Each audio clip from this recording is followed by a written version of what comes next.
এই তো আমি আলু দিয়ে গরুর মাংস কষাইতেছি, একটু পরে জল দিয়া দেবো। কালারটা অনেক সুন্দর দেখা যাইতেছে। আর এই যে চিংড়ি মাছ বোনা করবো, টমেটো কেটে রাখছি, এই যে পেঁয়াজ,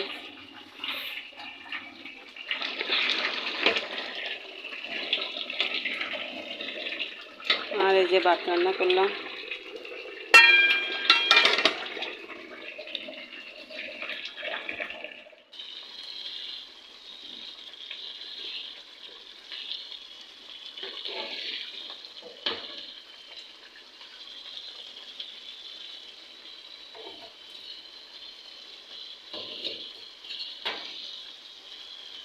এই তো আমার চিংড়ি মাছ রান্না হয়ে গেল।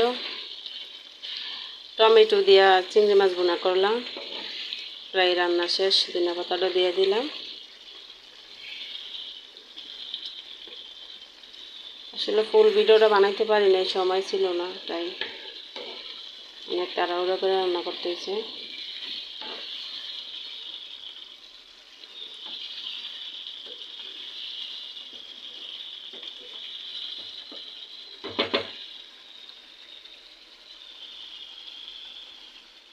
শেষ গরুর মাংস আলু দিয়ে, তারপরে এই যে চিংড়ি মাছ বোনা করলাম।